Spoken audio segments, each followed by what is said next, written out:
kasih. Baik, Assalamualaikum warahmatullahi wabarakatuh. Ini tampilan slide-nya sudah muncul ya? Iya, sudah terlihat, Bu. Oke, baik. Ya, perkenalkan Bapak Ibu sekalian, selamat datang pada acara pelatihan rekrutmen relawan. Perkenalkan saya Ajeng Tias Endarti, saya dari Subbidang Tracing bersama-sama dengan Bu Mas Dalina dan teman-teman di SKK juga. Pada hari ini saya akan menyampaikan materi tentang stigma dan komunikasi efektif untuk perubahan perilaku. Jadi berdasarkan hasil FGD, mungkin saya memberikan gambaran dulu bahwa pelaksanaan tracing itu akan mengalami banyak hambatan karena salah satu permasalahan adalah stigma. Jadi adanya persepsi-persepsi negatif dari masyarakat sehingga banyak yang tidak mau menjadi kontak erat, banyak yang tidak mau diidentifikasi sebagai kontak erat, banyak yang tidak memberikan jawaban-jawaban yang jujur, banyak yang mungkin tidak melakukan karantina dan isolasi mandiri sesuai dengan yang yang diminta gitu selama 14 hari untuk karantina. Jadi hal-hal tersebut tentunya akan sangat mengganggu proses pemutusan mata rantai, padahal kita tahu sendiri bahwa kegiatan kontak tracing yang diikuti oleh karantina dan isolasi mandiri itu adalah salah satu upaya yang paling efektif untuk memutuskan mata rantai. Nah, oleh karena itu kami merasa perlu menyampaikan informasi tentang stigma dan bagaimana melakukan komunikasi efektif untuk perubahan perilaku ini. Tujuannya apa? Tujuannya adalah yang pertama untuk kita semua ingin mencapai kondisi sehat, gitu ya, kondisi sehat. Nah, dengan adanya stigma, dengan adanya stigma-stigma negatif di masyarakat, tentunya itu akan pada akhirnya akan mengganggu kondisi kesehatan mental di masyarakat.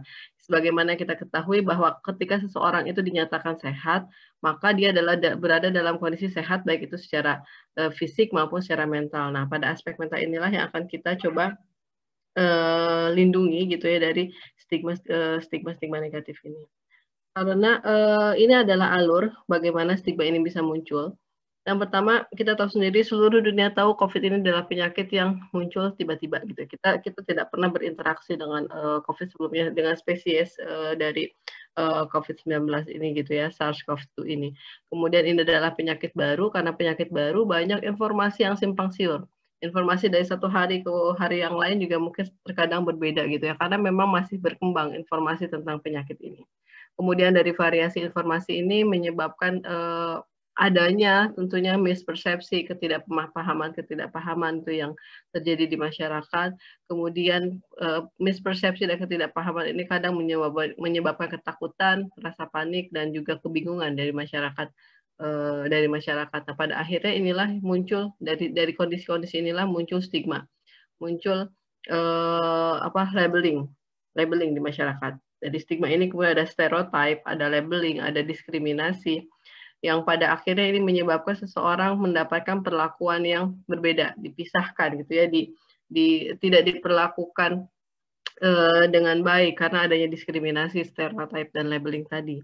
Kemudian dikucilkan, dijauhkan gitu ya, kemudian pada akhirnya tentunya ini akan menyebabkan gangguan kesehatan mental dan jiwa. Itu makanya kenapa tadi di awal saya sampaikan bahwa dengan kita bisa mengontrol stigma, meluruskan stigma ini tentunya tujuannya adalah satu, supaya proses isolasi dan karantina mandiri dan kontak tracing ini berjalan dengan lancar, dan pada akhirnya juga kita ingin menjaga kesehatan jiwa dari masyarakat.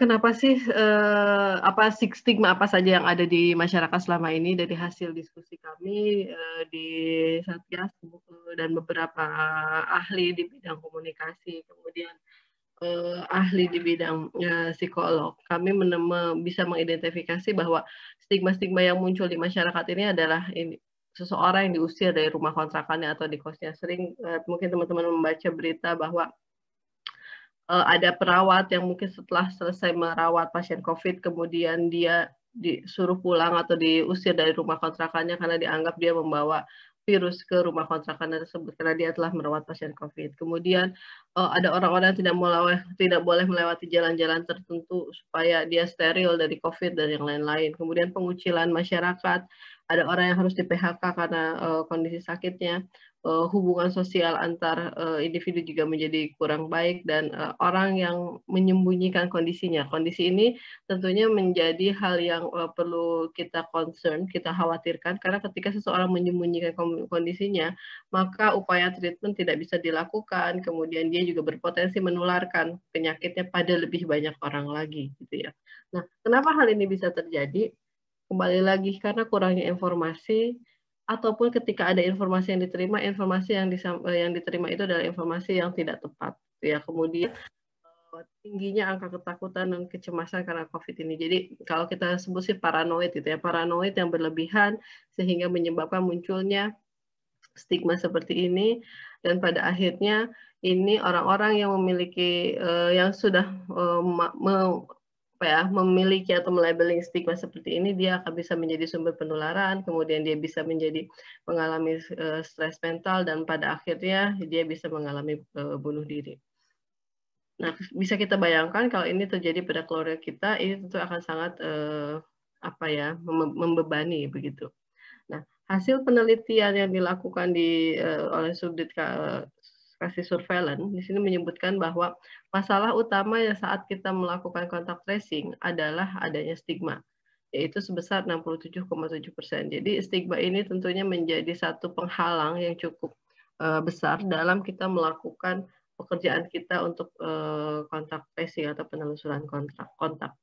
Nah, kemudian ketika seseorang mendapatkan stigma, maka dukungan-dukungan dari masyarakat sekitarnya atau dari lingkungan terdekatnya mungkin akan sulit diterima. Padahal ketika seseorang mengalami ODP, apakah dia itu sebagai suspek kah atau probable kah atau mungkin masih sebagai kontak erat, dia sangat merasa cukup didukung, cukup dipahami hanya dengan ditanya kabarnya.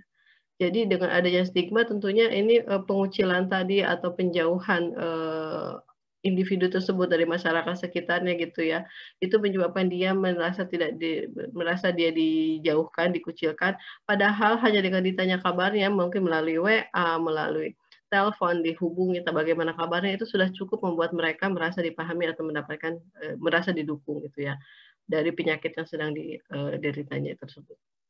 Kemudian para kasus atau orang-orang yang mengalami COVID ini sebetulnya sangat mengharapkan bahwa mereka tidak lagi mendapatkan labeling negatif, tidak lagi mendapatkan stigma-stigma yang negatif dari masyarakat. Di sini ada 49,6% menyampaikan hasil tersebut. Kemudian media yang paling populer untuk menyebarkan informasi adalah media sosial. Jadi informasi tersebut akan sangat cepat untuk disebarkan itu melalui media sosial, baik itu Facebook, Instagram, Twitter, dan yang lainnya. Oke, jadi untuk semua faktor ini, perilaku di masyarakat, kemudian hoax, informasi-informasi yang salah, kemudian ketidakpercayaan masyarakat, mispersepsi, serta stigma-stigma itu merupakan faktor penghambat dalam upaya kita dalam upaya proses tracing gitu ya, penelusuran kontak. Nah, untungnya hal-hal tersebut bisa kita coba imbangi dengan adanya beberapa panduan yang telah dikeluarkan oleh Kementerian Kesehatan. Tujuannya pengumpulan adanya panduan ini adalah supaya ada standarisasi tentang tindakan-tindakan apa yang harus kita lakukan. Kemudian adanya panduan kontak tracing, panduan perubahan perilaku dari Satgas, serta berbagai macam materi komunikasi, informasi, dan edukasi dari berbagai instansi yang siap di-download oleh teman-teman sekalian. Jadi artinya apa? Semua faktor penghambat ini adalah kondisi-kondisi yang akan kita temui di lapangan, tapi kita juga punya senjata lainnya, kita juga punya amunisi lainnya, kita punya informasi yang secara standar bisa kita berikan kepada masyarakat. Jadi kita nggak usah capek mikir-mikir lagi karena ada panduan yang sudah disiapkan, dan teman-teman tracer tinggal menyampaikan itu kepada masyarakat, tentunya dengan bahasa yang sesuai dengan yang bisa dipahami oleh masyarakat. Nah, di sini dalam menyampaikan semua informasi tersebut dibutuhkan metode atau cara pemberian informasi yang tepat sesuai dengan kebutuhan masyarakat. Kemudian upaya penanggulangan stigma tersebut bisa dilakukan dengan pemberdayaan masyarakat, kemudian pemberian dukungan sosial, penyebaran berita yang benar, pemanfaatan media komunikasi warga. Kita juga melibatkan pimpinan wilayah sebagai role model, menjaga privasi individu, kemudian meningkatkan pengetahuan masyarakat tentang penyebab transmisi dan pencegahan COVID. Kemudian informasi mengapa harus memakai masker, menjaga jarak, dan mencuci tangan. Karena kampanye 3M itu sudah menjadi kampanye nasional, tapi mungkin banyak orang yang nggak tahu kenapa sih harus pakai masker, kenapa sih harus menjaga jarak, kenapa sih harus mencuci tangan. Nah, alasan dibalik semua tindakan tersebut perlu juga diinformasikan kepada masyarakat. Kemudian adanya media untuk curhat gitu ya, media konseling dan ditingkatkannya keterampilan komunikasi publik pada petugas tracer dan juga komunikasi internasional yang juga harus dimiliki oleh para petugas tracer. Kemudian melibatkan kader tokoh agama dan masyarakat sebagai influencer gitu ya. Jadi lokal influencer akan sangat mempengaruhi perubahan pemahaman sikap masyarakat gitu ya. Jadi diharapkan dengan adanya influencer, namanya influencer, orang yang memberikan pengaruh gitu ya, bisa juga mengubah stigma-stigma negatif, pemahaman masyarakat tentang stigma-stigma negatif, persepsi yang negatif agar bisa segera diluruskan gitu ya. Kemudian penyebaran informasi melalui iklan dan ngobrol-ngobrol tentang pengalaman pada mereka yang telah survive dari COVID. Mengutip pada tagline-nya HIV bahwa COVID ini sebetulnya yang kita jauhi adalah penyakitnya, bukan orangnya. Mungkin secara fisik orangnya akan kita tempatkan di satu tempat yang tidak dulu berinteraksi dengan banyak orang, tapi tujuannya adalah untuk melindungi dia dan melindungi lingkungan sekitarnya. Tapi dengan menjauhkan tersebut bukan berarti kita tidak memberikan dukungan, bukan berarti kita tidak bisa menghubungi mereka melalui telepon atau melalui WhatsApp atau memberikan dukungan-dukungan, memberikan makanan dan yang lain-lain. Jadi jauhi penyakitnya, tapi bukan orangnya. Jadi pengucilan itu menjadi akan sangat membebani orang yang sedang mengalami penyakit ini. Gotong royong, ikhlas, dan empati. Nah, dari semua kondisi tersebut itu adalah fakta di lapangan. Tentunya akan ada upaya-upaya kita untuk meningkatkan atau untuk meluruskan informasi-informasi yang salah yang terjadi di lapangan. Tentunya tools untuk kita gunakan adalah komunikasi. Nah, bagaimana sih komunikasi efektif untuk mengubah tadi stereotip negatif, stigma negatif, kemudian mungkin perilaku-perilaku masyarakat yang masih juga belum sesuai dengan yang diharapkan. Di sini Satgas telah membuat satu panduan perubahan perubahan perilaku. Kalau kita lihat secara konsep dulu, bahwa perubahan perilaku diartikan sebagai aksi atau tindakan seseorang terkait dengan diri sendiri atau orang lain. Nah, kita mengharapkan dengan kondisi sekarang ini perubahan perilaku yang akan dilakukan oleh perubahan perilaku yang diharapkan itu dalam hal keimanan, jadi meningkatkan ketakwaan pada dan kepercayaan masing-masing, kemudian keamanan, meningkatkan kepatuhan terhadap protokol kesehatan dalam pencegahan COVID, yaitu 3M, memakai masker, menjaga jarak dan menghindari kerumunan, serta mencuci tangan pakai sabun, serta meningkatkan perubahan terkait dengan imunitas, yaitu meningkatkan imunitas tubuh dengan cara istirahat cukup, olahraga teratur, tidak panik, bergembira, mengkonsumsi makanan gizi seimbang. Jadi ini adalah pesan nasional yang sedang digaungkan dan saya yakin seluruh Indonesia mungkin sudah mendengar pesan ini, hanya saja banyak di antara masyarakat mungkin yang tidak tahu alasan kenapa ini semua harus dilakukan. Oleh karena itu tugas teman-teman sekalian juga untuk memberikan pemahaman terkait dengan hal tersebut atau kondisi tersebut. Nah, upaya apa yang bisa dilakukan untuk perubahan perilaku tersebut? Strategi yang dilakukan yang pertama adalah pemberian nasihat, jadi memberikan informasi yang masif dan benar agar masyarakat memahami pentingnya perilaku 3M. Kemudian dari nasihat ini juga diberikan dorongan, jadi tentang bagaimana support itu secara mengingatkan secara berulang-ulang, mendorong tersedianya agar masyarakat mudah menjalankan protokol kesehatan 3M, mengembangkan inovasi dan kreativitas daerah untuk menyukseskan program tersebut. Tentunya kita tahu kita menggalakkan 3M, tapi fasilitas cuci tangannya mungkin terbatas. Nah, dengan adanya dorongan ini, maka kita bisa menyiapkan fasilitas agar masyarakat bisa melakukan tindakan cuci tangan dimanapun mereka berada, gitu ya.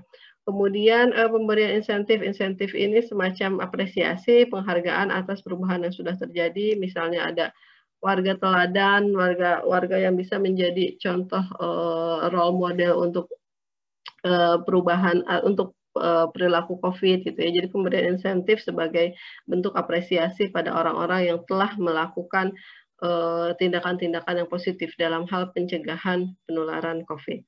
Dan jika semua hal ini tidak mempan juga, maka strategi yang terakhir, hukuman ini perlu untuk dilakukan. Tapi tentunya ini adalah strategi yang terakhir ketika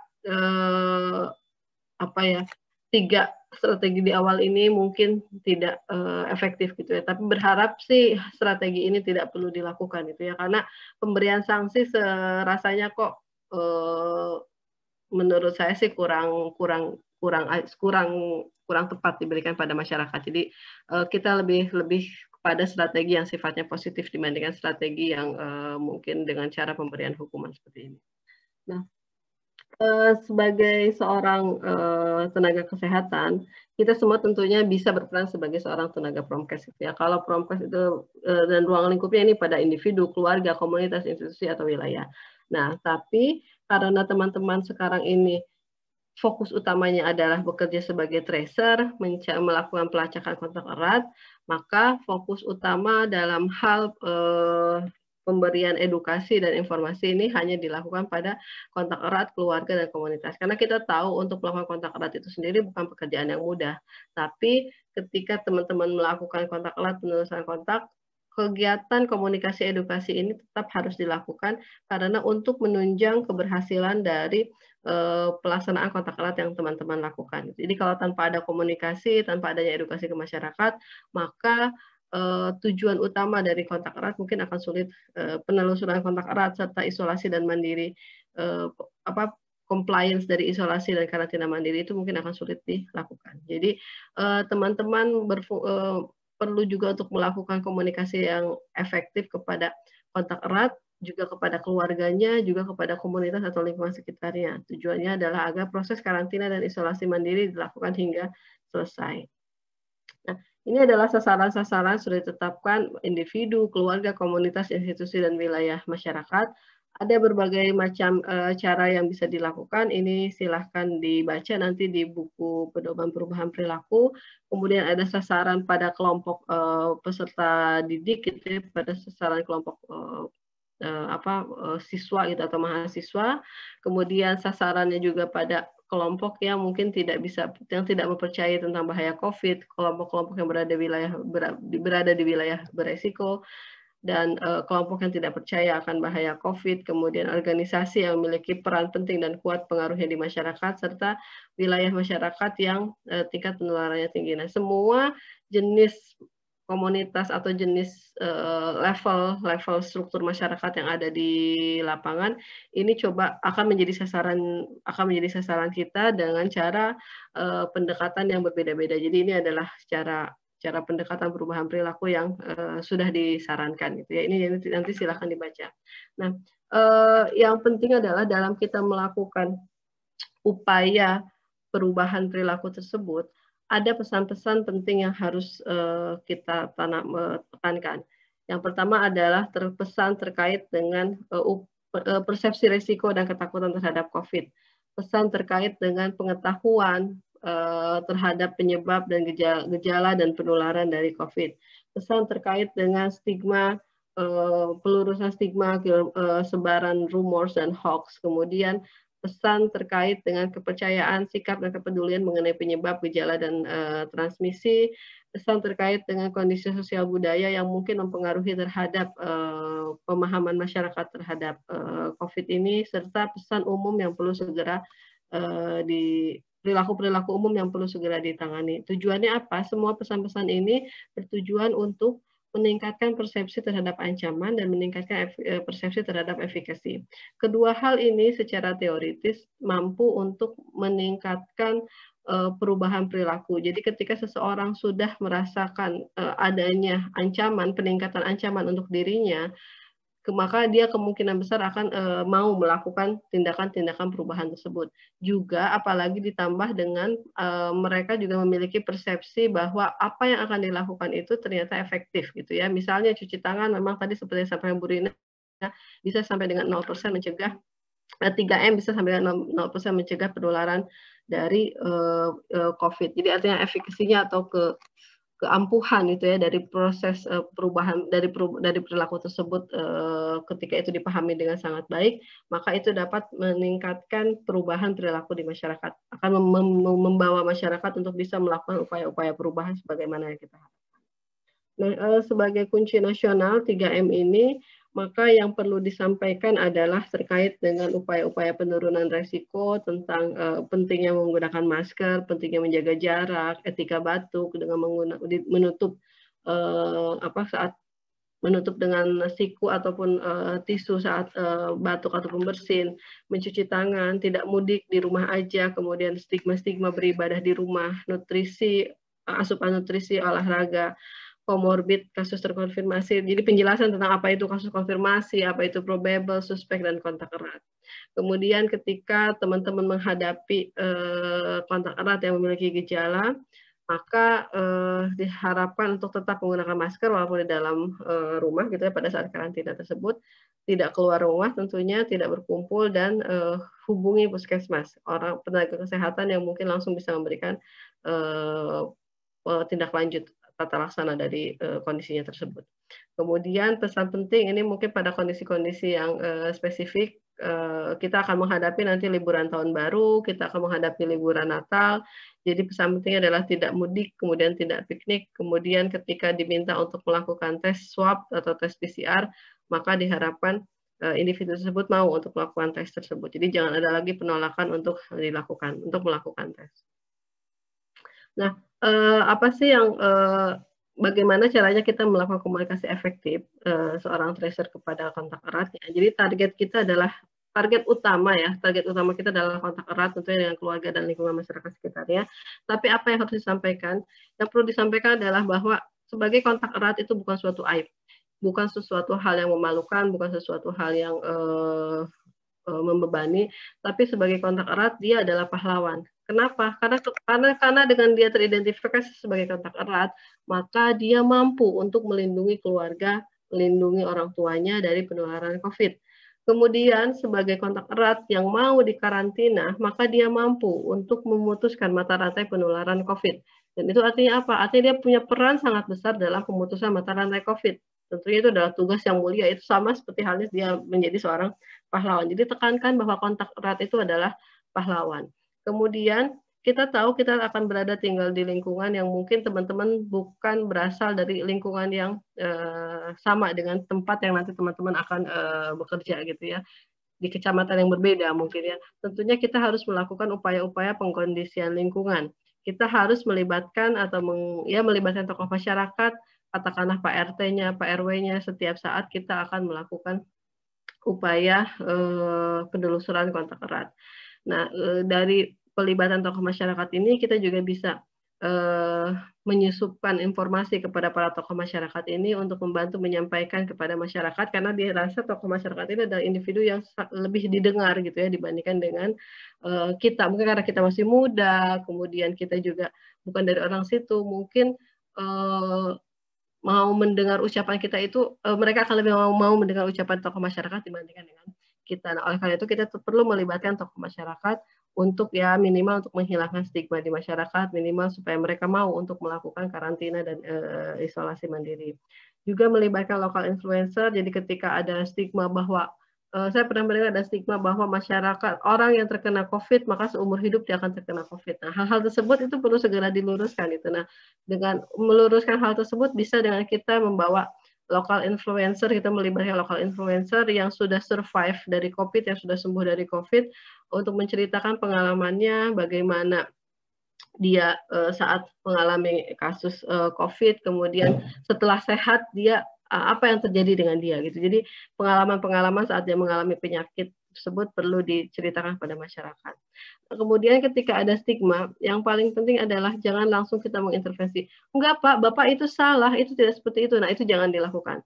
Tapi kita memberikan fakta dan menekankan kepada keparahan tentang COVID. Jadi yang kita sampaikan adalah fakta. Jadi tidak ada labeling atau adjustment bahwa yang disampaikan itu adalah salah, tapi kita lakukan secara pelan-pelan. Oh faktanya dari hasil penelitian, bla bla bla. Dijelaskan semua fakta-fakta yang terkait dengan COVID, kemudian jelaskan juga tingkat keparahan dari COVID. Nah, hal itu tujuannya adalah untuk meningkatkan persepsi ancaman dari kontak erat ini sehingga mau untuk melakukan perubahan perilaku, misalnya dengan cara dikarantina ataupun diisolasi.